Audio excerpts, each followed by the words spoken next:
1, 2, 3, 4, 5.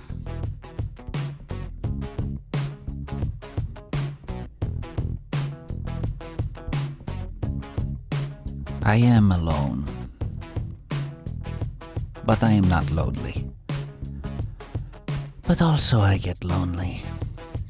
It hasn't happened many times, but the last time was very recent, only 10 or so years ago. For reasons of anonymity, I never had any technology, no computer, no phone.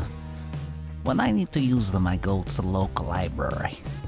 Doesn't matter what kind of phone it is, if it has signal, you can be tracked, and there are very powerful people who would like to track me down. That has always been the case, and it's only grown worse with technology.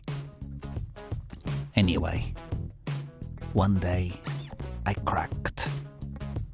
A casual friend gave me a smartphone and I downloaded the app called Instagram because I had heard of it, and I took a trip to Portland, Maine, where I was taking pictures with the phone and using it with Wi-Fi from cafes.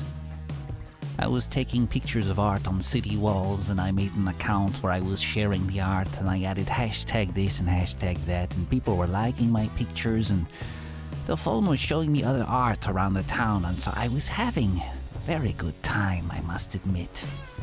But even though I thought this all must be innocent, and maybe I would throw the phone away when I got back to Boston, as I got to the train station that morning to leave, I noticed someone who is looking at me.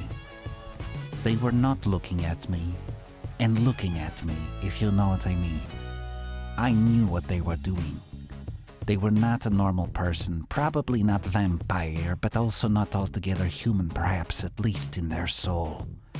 They got on the train with me, and instead of riding to my destination, I decided to stop in a small town called Biddeford to see if they would follow me, which they did. I turned the corner, threw my phone into trash can, and found a second-hand clothing store where I proceeded to put on some very old, sad-looking clothes, almost that a vagabond would wear. Then, making my way out the back door, I used my abilities to make myself very old. Though this would be enough, I took no chances and entered a Walgreens where I proceeded to fake having a heart attack. An ambulance was called. People gathered around me and they all put me on the stretcher with great concern and even love. This part I kind of liked. Pretending to die is very satisfying for us immortals, I think.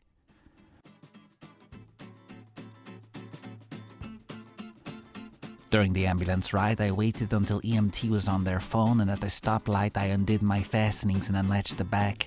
It took me no more than 4 to 5 seconds. I heard them yelling as I sprinted down the highway on-ramp, nearly twisting my ankle, and finally off the side, off the road, into the woods. I followed the river all the way back to the bus station, wearing now only my plain t-shirt and tweed pants. I bought a ticket for Boston, shivering, exhilarated, but also regretful. Anyway, that is why I do not go on Instagram or, have a phone.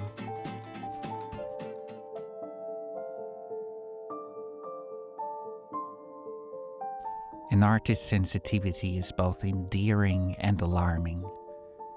People desperately want to be close to us, and then when they do, they can't wait to get as far as possible away, forever. I have had many lovers, many close friends, many heartaches and many tragic denouements. The knot, no matter how tight, always comes loose. Love cannot conquer all. Who had been looking for me? I think I know. There aren't many possibilities at this point. I am surprised and not surprised at their ability to do so.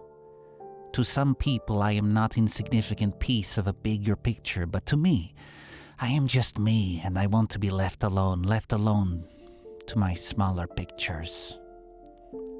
The woman with the red umbrella, I think she is insignificant. I do not think she is anyone, but also, I think she is a sign. I can feel it. They will be here soon. How do I know? Because I'm feeling happy. And whenever I feel happy is when the hammer falls. Each time, unfortunately, it falls a little harder.